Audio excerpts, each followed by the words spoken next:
સુરતમાં બેફામ રફતાર એક નવો ભયજનક અકસ્માત સર્જી ગઈ છે। જહાંગીરપુરા કેનાલ રોડ પર સ્કોર્પિયો કાર પૂરના જોરે આવી બાઇકને પછાડી હતી। અકસ્માતમાં બાઇક પર પાછળ બેઠેલા યુવકનું ઘટના સ્થળે જ કરુણ મોત નીપજ્યું હતું, જ્યારે બાઇક ચાલક ગંભીર રીતે ઘાયલ થયો હતો। આ સમગ્ર ઘટનાના દ્રશ્યો સીસીટીવીમાં કેદ થયા છે। સુરતમાં બેફામ રફતારનો આતંક યથાવત રહેવા પામ્યો છે। જહાંગીરપુરા કેનાલ રોડ ખાતે પૂરપાટ ઝડપે આવી રહેલી સ્કોર્પિયો કારે બાઇક પર સવાર બે યુવકને અડફેટે લીધા હતા। આ ગમખ્વાર અકસ્માતમાં બાઇક પર પાછળ બેઠેલા યુવકના માથા પરથી કારનું ટાયર ફરી વળતા તેની ખોપડી ફાટી ગઈ હતી અને તેનું ઘટના સ્થળે જ કરુણ મોત નીપજ્યું હતું, જ્યારે બાઇક ચાલકને ઈજાઓ પહોંચતા તેને હોસ્પિટલ ખસેડવામાં આવ્યો હતો। આ સમગ્ર ભયાનક ઘટના સીસીટીવી કેમેરામાં કેદ થઈ હતી।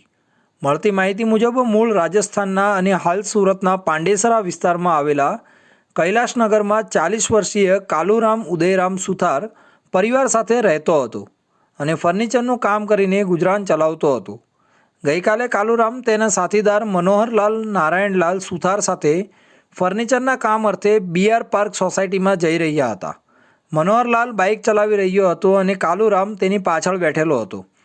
જહાંગીરપુરા વિસ્તારમાં આવેલા કેનાલ રોડ ખાતે વાસુ પૂજય રેસિડેન્સીની સામે રોડ પર તેઓ પસાર થઈ રહ્યા હતા। એ દરમિયાન પાછળથી પૂરપાટ ઝડપે અને ગફલતભરી રીતે સ્કોર્પિયો કાર ધસી આવી હતી। સ્કોર્પિયો કારે બાઇકને પાછળથી જોરદાર ટક્કર મારતા મનોહરલાલ અને કાલુરામ બંને રોડ પર પટકાયા હતા, જેમાં કાલુરામના માથા પર સ્કોર્પિયો કારનું આગળનું વ્હીલ ફરી વળતા તેની ખોપડી ફાટી ગઈ હતી અને તેનું ઘટના સ્થળે જ મોત નીપજ્યું હતું। બાઇક ચાલક મનોહરલાલને હાથ પગ સહિતના શરીરના અન્ય ભાગો પર ઈજાઓ પહોંચી હતી। અકસ્માતના પગલે આસપાસથી લોકો પણ દોડી આવ્યા હતા અને તાત્કાલિક 108 એમ્બ્યુલન્સને જાણ કરવામાં આવી હતી। આ સાથે જ જહાંગીરપુરા પોલીસ પણ ઘટના સ્થળે પહોંચી હતી। પોલીસે કાર ચાલકને પકડી પાડ્યો હતો। કાલુરામના મૃતદેહને પોસ્ટમોર્ટમ અર્થે સિવિલ હોસ્પિટલ ખસેડવામાં આવ્યો હતો, જ્યારે ઈજાગ્રસ્ત મનોહરલાલને સારવાર માટે હોસ્પિટલ દાખલ કરાયો છે।